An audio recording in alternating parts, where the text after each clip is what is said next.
For prep, I've got some towels to protect the table and the trusty Maplin screwdriver set from 2005. I also have a cat. Yeah. This is a Roland FP-1 and it weighs as much as I do. So this could go one of two ways. I can either fix it or break it more. So we're starting to take the bottom screws off. So let's see if we can pull this back off without losing track of the screws and without damaging anything, including myself. I am using the worst screwdriver. It may take a bit more time. It falls out for every single screw I remove. So I've flipped it upside down and managed to get the cover off. Lots of big scary capacitors in there. So we've got some ribbon cables which are still attached, which is good. Glad I didn't tear those out. So I think what I can do, because it's only the E key that's broken here, so I think I can actually just pop this out. I just got to remember how. You can see the mechanism here. So effectively, there's a lever arm beneath here that then weights this key and allows it to return. So all of these work, but I need to get this one out. So I'll go ahead and see if I can remove it. So here you can see the internals of the keyboard, and you can see that arm and what it does. So there's a weight that then pushes the key back up again. And what's happened with the E key is this little arm thing has broken, so I'll need to araldite that. And oh, I got an Easter egg. What's this? Walking. Okay. This is what a non-broken hammer is supposed to look like. It's just a matter of prying these things. What? Can it just be pried out? Success. We have the key released. Then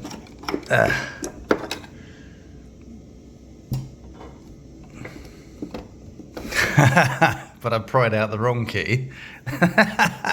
I need to get the E key out. Right, let's try again. So here we go. We've got the one that's, well, it's showing some slight damage already, so I've got a feeling at some point more of these are going to break. So that's the one that's not broken, and then here we have the one that is broken. So you can see the plastic is completely broken off, and then that's causing the key not to come up again. Solution is to slap some araldite on that bad boy, hope it cures, and then we can put that back in and hopefully play the piano again until the next one breaks, I guess. I'll be using the mince pie box here to mix up the glue, blending stick. So this is effectively epoxy resin. So it's two parts. When they're mixed together, that cures into a hard plastic-like substance, and that should hopefully be enough to keep this together. So if I show you, you can see this comes apart where the plastic is fatigued. Now you can get replacements for these, but I think they're like £6 a pop. So 88 times 6. 88 times 6, if I was to replace them all, would be more than the value of the keyboard, because that would be around £520. So yeah, I don't think I've got that kind of, well, if you're going to replace them all, you're probably better off buying a new keyboard. So we're going to go the £4 route with the araldite. I could probably give these keys a bit of a clean while I've got it open, get rid of some of the dust. This used to be a keyboard from a school, so I'm surprised it hasn't suffered more damage over the years, to be fair. And now we wait. Wow, okay. So 20 minutes to handle, and then 2 hours when it should be fully cured. So I'll just leave these there and let them cure. Then maybe I'll start reassembling it in half an hour. Put everything back in place, and then we should be good to go. And hopefully I haven't added so much resin it won't fit back through the hole, but we'll see. I'll use this as an opportunity to take a mince pie and coffee break. These aren't quite as good as the finest ones, but that'll do. Do you want a mince pie? Better not get crumbs in here. He went like, oh, I'll have a coffee, can you put it in this? So we're at the 20-minute mark. Managed to pick up a lot of dust. So one tip, don't make it so thick it doesn't fit through the hole again, so it doesn't actually go through. So I need to probably wait for this to cure now, in 2 hours, sand it down, and then I should be able to get through, and it's picked up all the dust. As you can see there,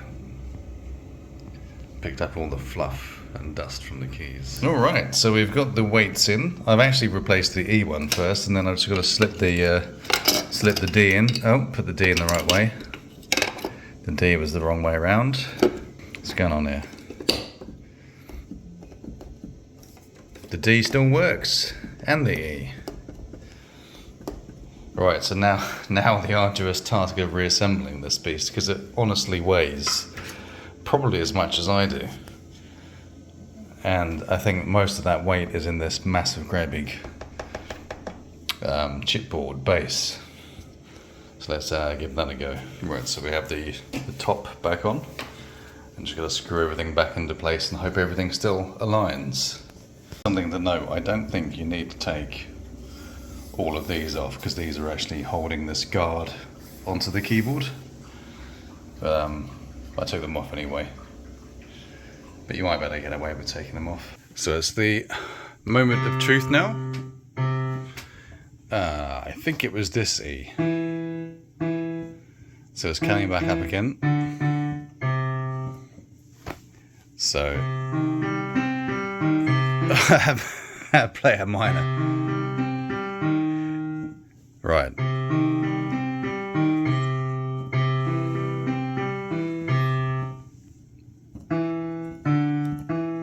So far so good, but I won't play it that hard yet. I'll leave it 24 hours just to cure.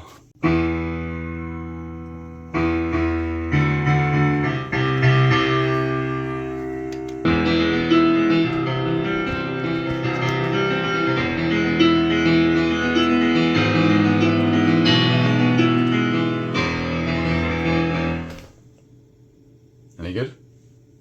Does it sound good?